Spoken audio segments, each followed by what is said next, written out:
오늘 잠언 6장 1절부터 35절까지 말씀으로 명령과 법을 지키라, 명령과 법을 지키라, 이런 제목으로 말씀의 은혜를 나누고자 합니다. 다윗의 아들 이스라엘 왕 솔로몬의 잠언이 우리에게 주고자 하는 것이 무엇일까요? 우리가 누군가에게 편지를 쓸 때 편지를 쓰는 목적과 이유가 있습니다. 그 편지를 받는 사람이 누구냐에 따라서 우리가 쓰는 편지의 내용은 많이 달라질 것입니다.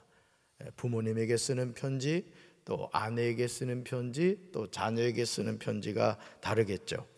잠언 1장 2절부터 5절에서 솔로몬은 자신이 잠언을 쓴 이유와 목적에 관하여 친히 기록하고 있습니다. 그래서 여러분이 성경 읽을 때도 그 성경 앞부분에 보면은 왜 내가 이 성경을 썼는가, 그 목적과 이유가 나오는 것을 보게 되는데, 우리가 지금 살펴보고 있는 잠언도 마찬가지입니다.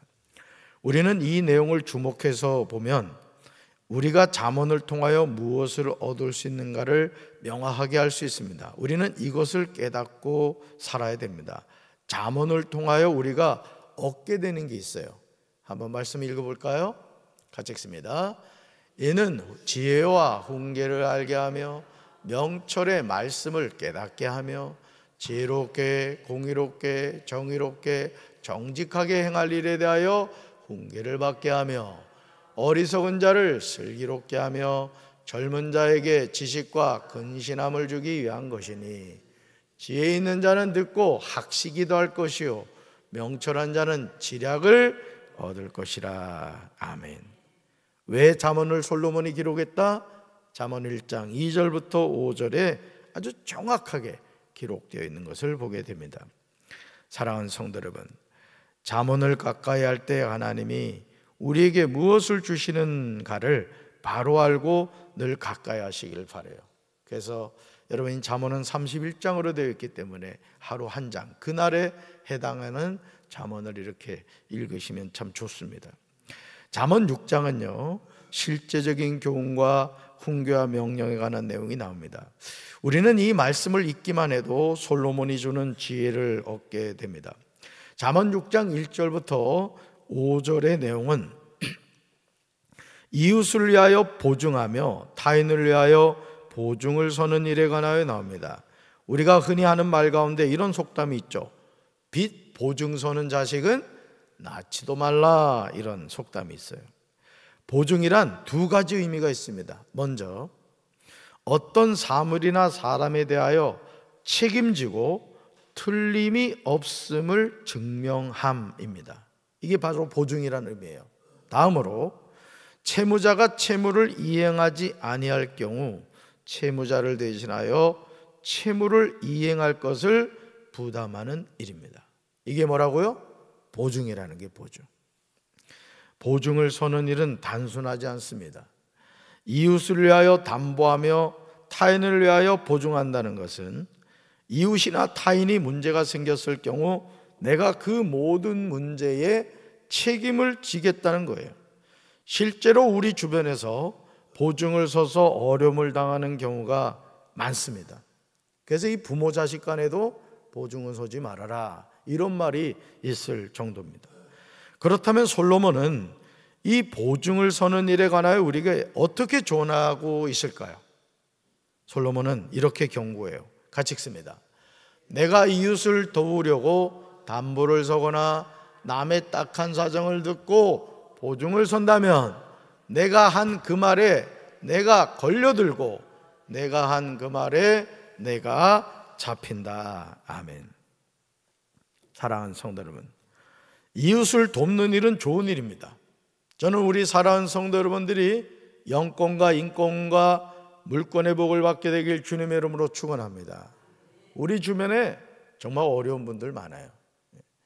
정말 누군가의 도움을 필요로 하는 분들이 많다고요. 그럼 우리 성도 여러분들이 하나님이 주시는 물권의 복을 받아서 그 어려운 이웃을 도와줄 수 있는 넉넉함이 있다면 얼마나 좋겠어요. 아멘. 그럼요. 사실은 우리가 받는 것보다요 주는 것이 더 기쁨이 있을 때가 많기 때문에 그렇습니다. 여러분, 남의 딱한 사정을 들어주는 것은요, 인간미 넘치는 일이잖아요. 그렇지 않아요?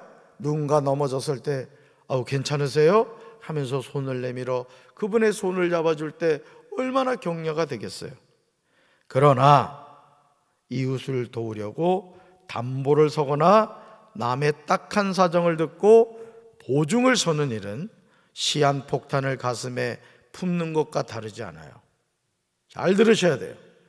교회 안에서도 이 돈거래 문제 때문에 참 어려운 경우가 많습니다. 이 다단계 특히 하는 분들 같은 경우에, 여러분 다단계라는 것이 뭐예요? 아는 사람을 통해서 하게 되는 게 다단계 아닙니까? 그러니까 사돈의 팔촌에 해가지고 교회 안에서 참 어떤 정신 나간 목사는 목사가 다단계를 하는 목사도 있더라고. 그래가지고 온 성도들이 그냥 거기 얽혀가지고 나중에 그게 문제가 돼가지고 교회가 풍비박산이 나는 경우도 있는 것을 보게 됩니다. 자, 그렇다면요, 이미 보증을 섰다면 어떻게 해야 되는가? 잠언 6장 3절부터 5절에서 솔로몬은 방법을 제시하고 있어요. 이미 보증을 섰다, 그러면 어떻게 해야 되느냐?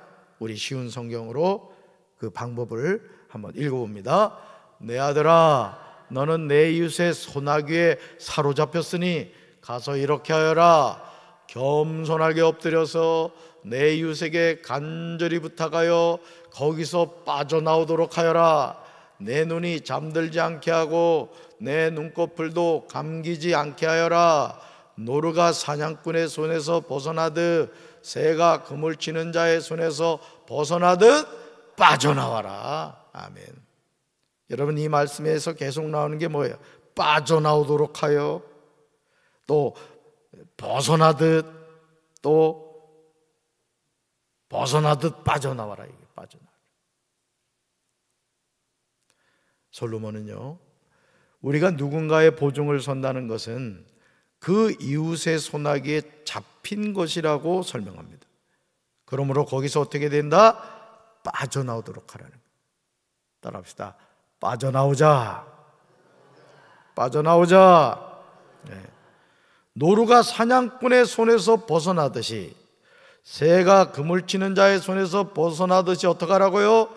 빠져나오라고 강조하고 있어요. 그래서 강부자가 그러던가, 하여간 어떤 연예인이 그 하는 말이 참 제가 기감이 된 적이 있었는데, 이제 도와달라고 이제 하는 경우가 있다는 거죠. 좀 보증 좀 서달라. 내가 지금 너무 어려운데 보증 좀 서달라.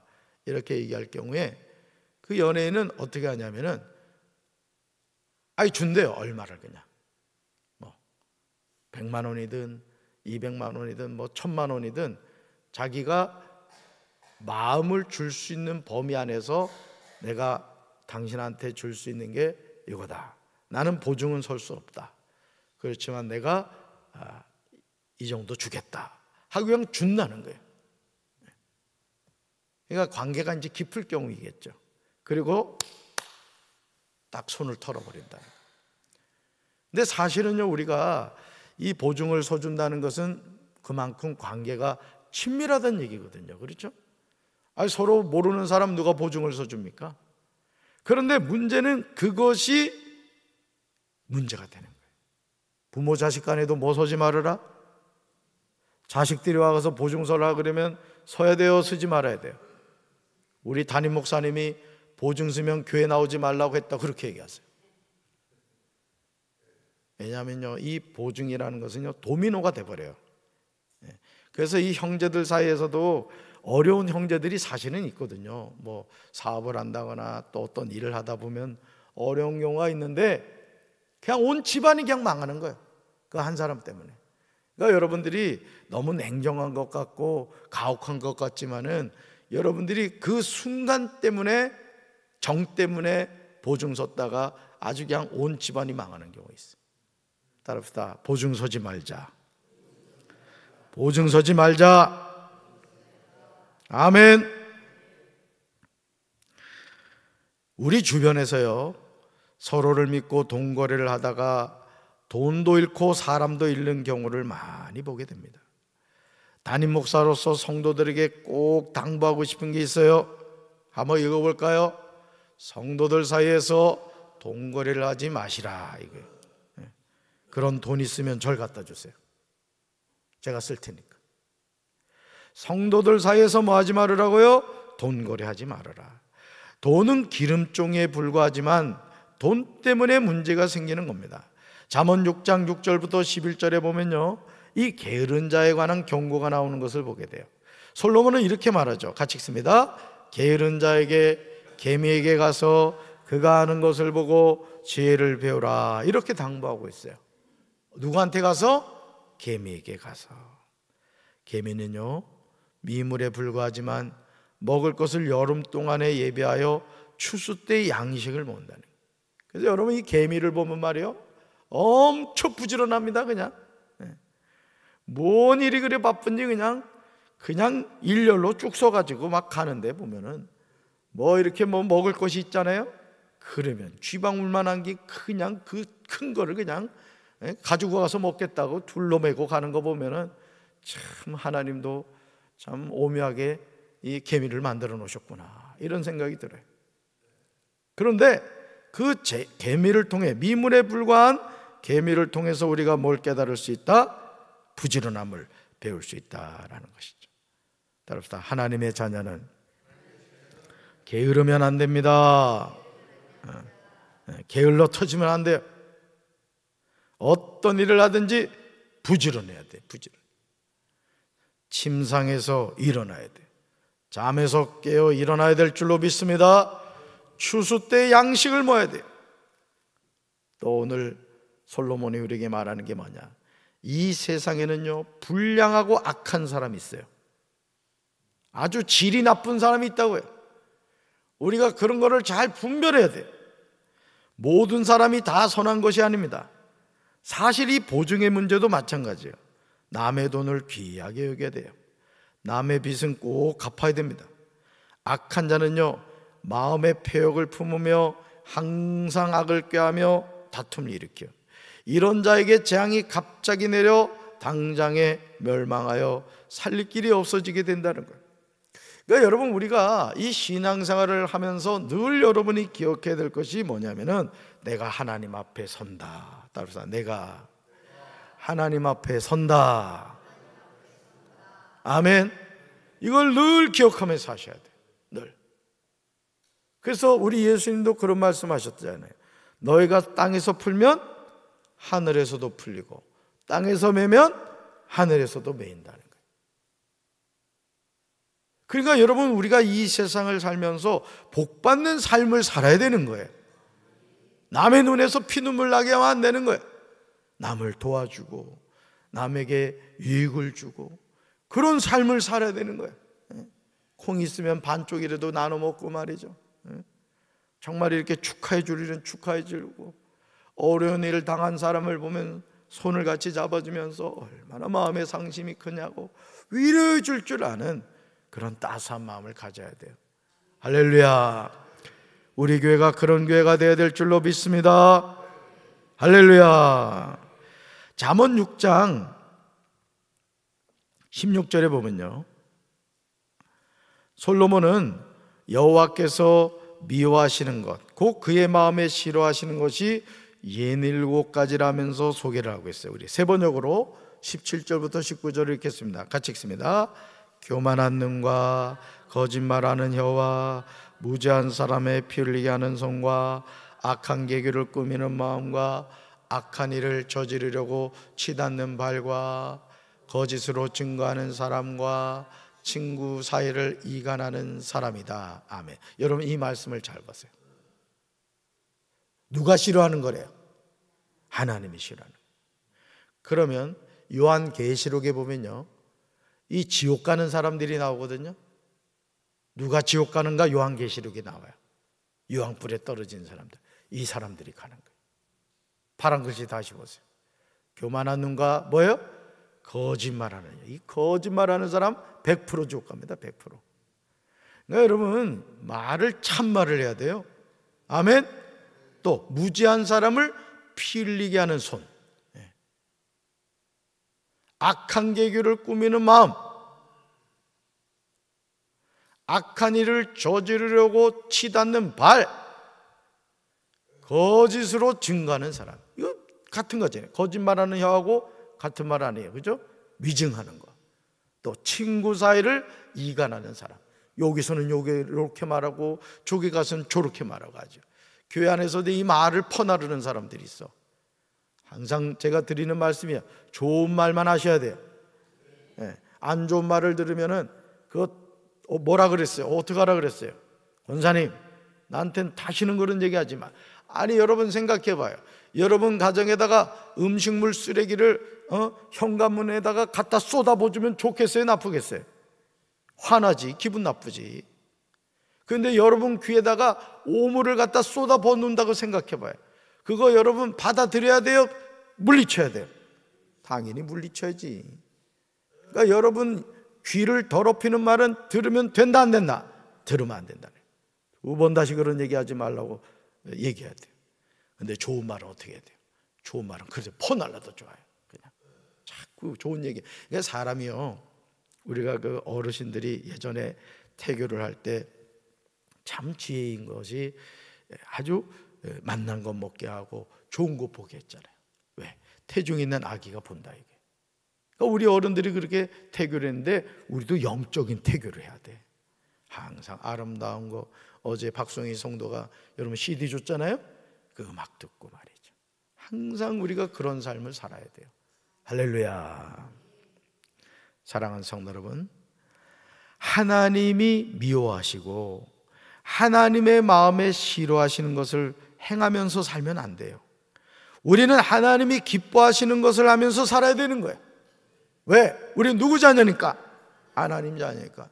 여러분 오늘 새벽 기도 왜 나왔어요? 하나님 사랑하는 자녀이기 때문에 나왔다고요. 여러분이 피곤한 것을 하나님이 아신다고요. 여기 서 있는 담임 목사가 얼마나 피곤한지 하나님이 모르시겠어요? 그래도 우리 재진이 오늘도 새벽 기도 설교하느라고 고생한다. 하도 머리를 쓰다듬어가지고 제가 머리숱이 다 빠져버렸어요.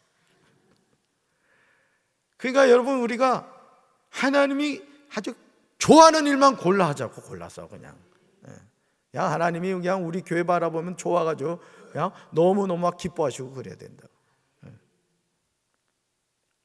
교만한 눈, 거짓말하는 혀, 무지한 사람을 피일내게 하는 손, 악한 계교를 꾸미는 마음, 악한 일을 저지르려고 치닫는 발, 거짓으로 증거하는 사람, 친구 사이를 이간하는 사람은 하나님이 미워하시고 하나님의 마음에 싫어하시는 것임을 명심해야 돼요.